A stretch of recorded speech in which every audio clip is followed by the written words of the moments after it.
Assalamualaikum warahmatullahi wabarakatuh. Jumpa lagi bersama channelnya Enda Bonkla.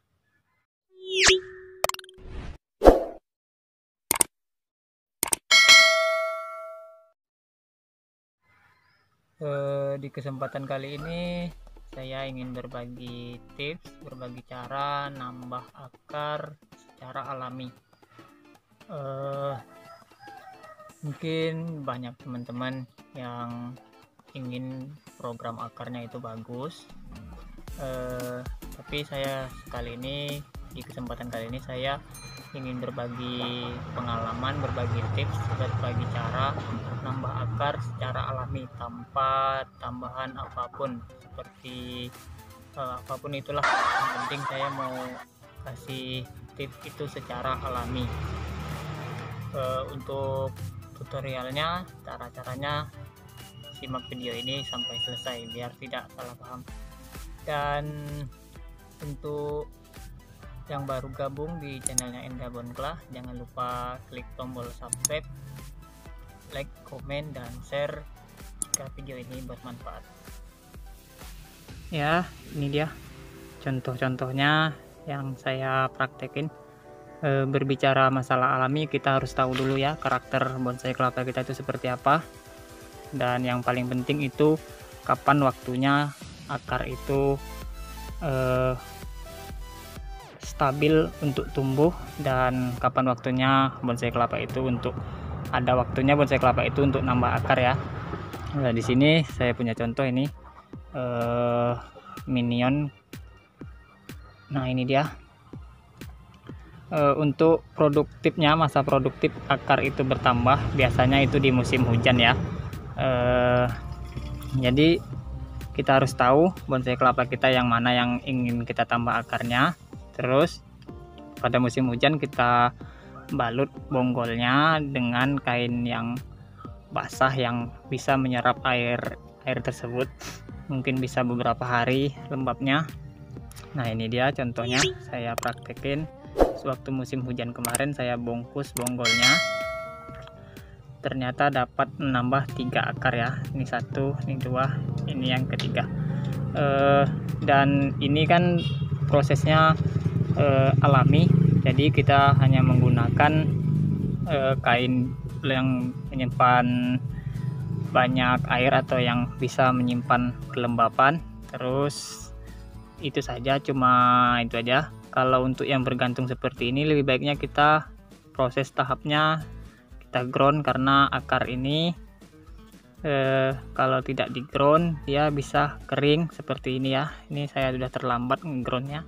Dan di sini saya juga kasih tahu masa produktif itu. Kenapa saya bilang musim hujan? Ini pengalaman saya, karena sebelumnya saya sudah mengalami namanya bonsai kelapa itu bukannya dari bonsai kelapa, saya juga belajar dari alam. Saya sering memperhatikan di alam masa produktif akar itu tumbuh sering di musim hujan. Jadi setiap musim hujan saya perhatikan di alam bagaimana akar itu tumbuh, dan ternyata di musim hujan bonsai kelapa itu bukan bonsai kelapa, tapi di alam itu kelapanya banyak proses menambah akar.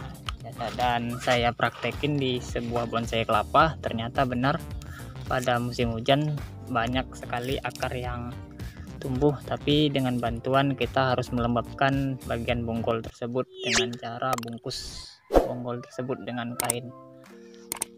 Nah, setelah akarnya tumbuh seperti ini ya, ini juga sudah nambah akar baru.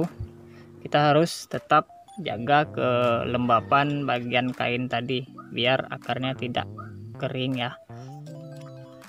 Dan ini saya sudah program dari sebelum musim hujan, jadi pas musim hujan datang kita sudah siapkan bagian bonggol itu dengan kelembaban, jadi dia cepat tumbuhnya seperti itu.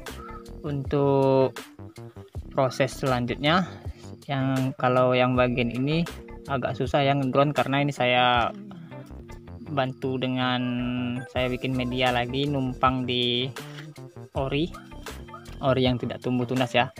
Jadi saya ini tetap saya lembabkan, tapi dengan bantuan saya kasih air di sampingnya, nanti saya praktekin lah. Dan yang ini karena ini bergantung, ini sudah ada yang terlambat saya prosesnya, jadi saya akan ground. Sebelumnya ini saya potong dulu ya bagian yang kering ini, karena bagian yang kering ini kadang dia sudah tidak produktif lagi, jadi kita potong biarlah dia bercabang. Tidak masalah dia bercabang, yang penting dia produktif untuk membantu pertumbuhan pada bonsai kelapa ini. Kenapa saya bilang masa produktif? Nah, itu ada waktunya, dan masa produktif bonsai kelapa itu nambah akarnya itu sering pada musim hujan. Dan yang kedua, masa produktif akar itu biasanya terjadi pada bonsai kelapa yang masih berumuran muda, contohnya dari 1 bulan menanjak ke 3 bulan pertama. Itu bonsai kelapa itu masa produktif akarnya tumbuh. Jadi untuk yang masih baru tunasnya berumuran 1-3 bulan atau sampai 5 bulan, itu biasanya masa produktif akar itu tetap tinggi ya. Jadi kita langsung ground aja dari tunas, dan gaya akar itu kita yang mengatur seperti apa. Dan ini akan saya ground ya biar akarnya tetap stabil ya.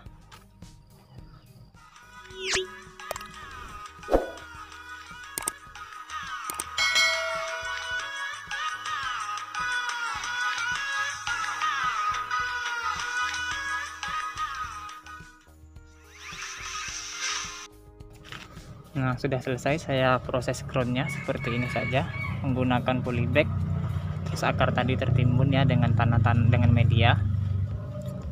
Nah, ini kalau sudah dikasih media biasanya kita harus menyiramnya setiap pagi sore atau sore sajalah, tidak masalah, yang penting dia kelembaban media kita jaga.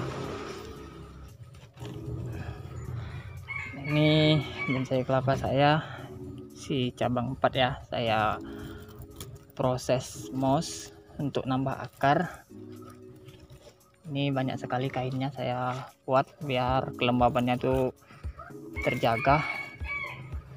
Jadi saya buka ya, ini mungkin ada 3 atau 4 lapis kalau nggak salah kainnya yang saya balut ke bagian bonsai kelapa saya.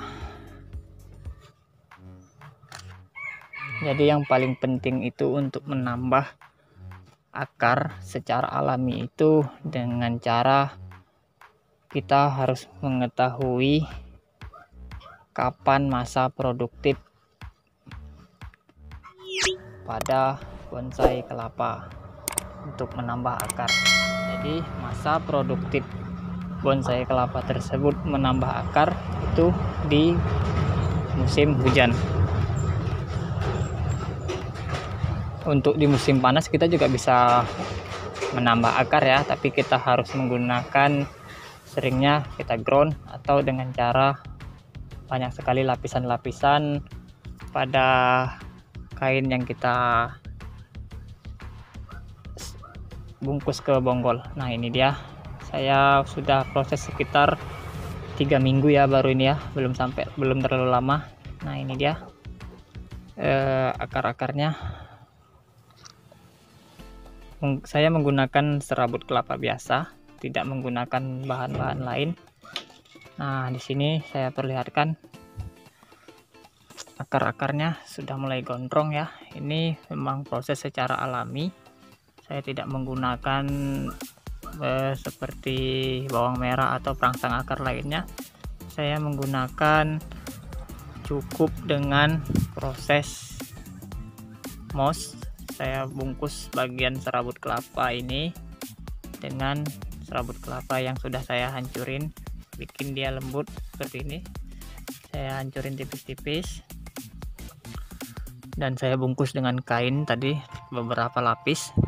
Nah, mungkin teman-teman ada yang bertanya, silahkan tulis di kolom komentar ya. Oke, pertanyaan tentang seputar bonsai kelapa, insya Allah akan saya buatkan tutorialnya seperti apa. Oke, terima kasih. Sekian dari saya. Semoga tutorialnya bermanfaat. Terima kasih buat sahabat bonsai kelapa yang selama ini sudah mensupport saya. Mungkin ada pertanyaan-pertanyaan lain, silahkan tulis di kolom komentar. Dan untuk yang baru bergabung, jangan lupa subscribe, like, dan komen.